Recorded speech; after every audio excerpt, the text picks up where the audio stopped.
So we're going to do a run through, a very quick run through of the process of registering your child for the grammar school exams through to getting an offer for your dream or your child's dream grammar school.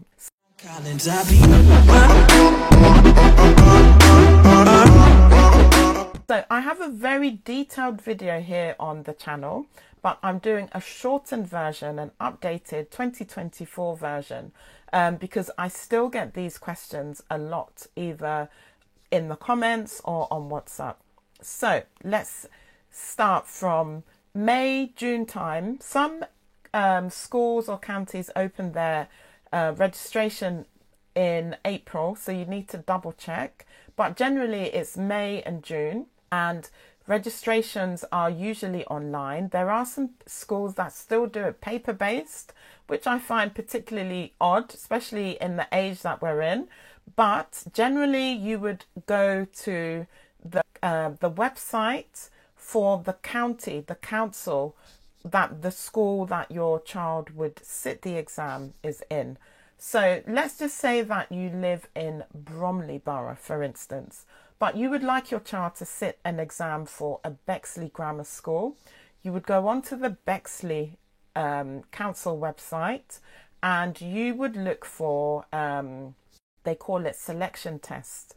We call it the 11 plus, and you'd be able to find it searching for the 11 plus on Google as well. However, if you search for selection tests, you'll be able to find a page that has all the details and then a link to register.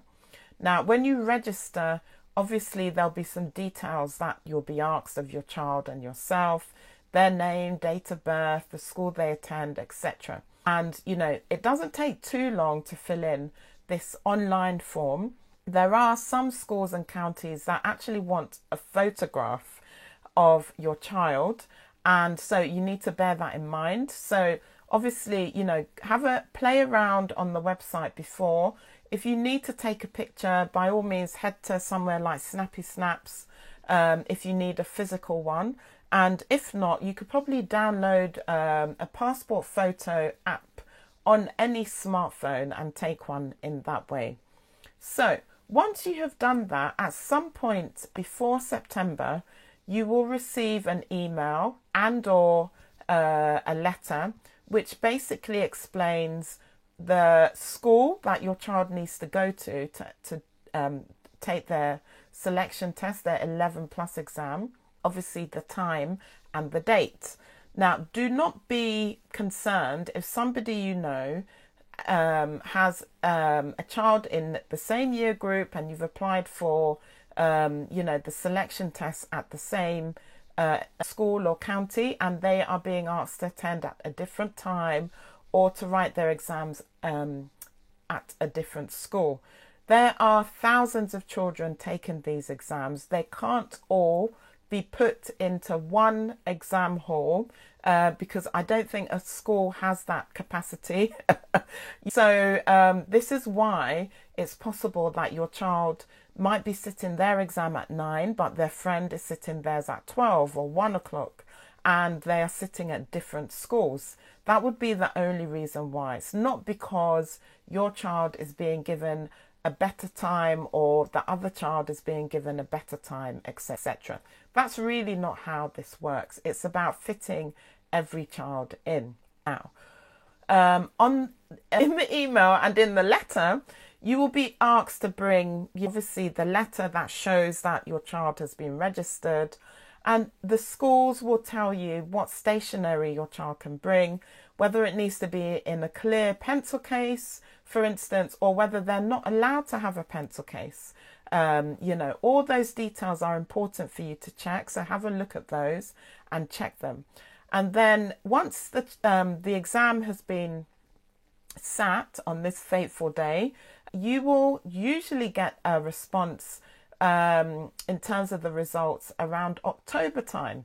There are some schools that will send the results at the end of September with an invitation to a stage 2 exam if your child is sitting an exam for a school that has stage 2. So schools like St Olave's, the Sutton schools, etc., they have a stage 1, which is multiple choice, and stage 2, which is a written paper like the independent school exams, basically.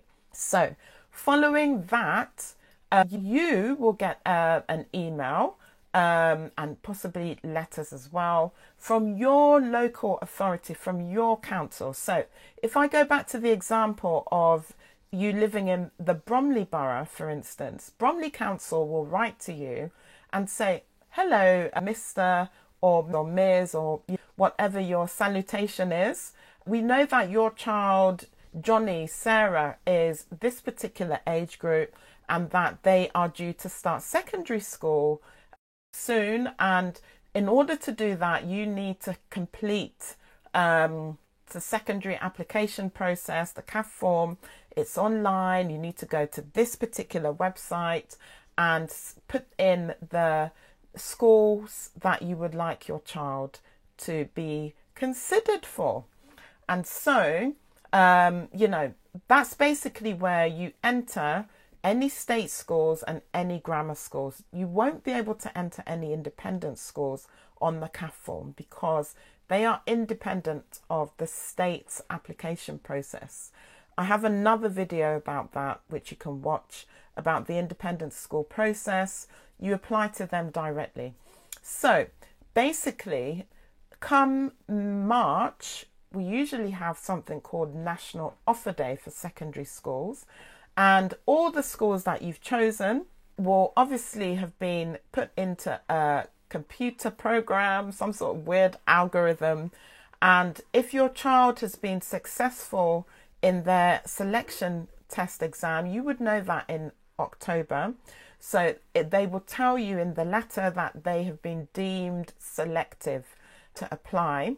And once they're deemed selective to be put onto the CAF form, you would put down the list of your grammar schools and any state schools that you want to add on to that. And then on the National Offer Day in March, you will be given one school, okay? And hopefully, fingers and toes crossed, it's your first choice and it's happy days. If perchance it's one of your other 5 or 6 choices, I find that it's quite interesting that many parents will get offered, like, let's say, their second choice, but then they're so unhappy. It's not their 5th choice, but it's the second choice. And if this is the situation, you need to contact the school that was your first choice, and find out where your child is on the waiting list. And then, regularly contact the school and your local authority to find out where they are. So many parents are misinformed about National Offer Day. They seem to think that whatever they get in March is set in stone. It really doesn't work that way. What really happens is that there are a few rounds. So in the same way that you will be given an offer and you have to accept or decline the offer, other parents are being given the same information. So there are a few rounds between National Offer Day and, towards the back end of the summer. So somewhere in July. So between that, you'll find that some schools will even contact you. I remember for both my son and my daughter, we were being called by one of the grammar schools that were really desperate for our daughter to attend the school. And it sort of made me smile because while they were on the list, they were not necessarily our first choice, and we prefer independent schools anyway. But not only did we get a letter, we got phone calls and so on. It was quite interesting to see how it works on the other side of things. Even though our local authority had already basically given her a grammar school, another grammar school was calling us and emailing. So this can happen. So don't be alarmed if that happens. And lucky days if it's a school that was your first choice already.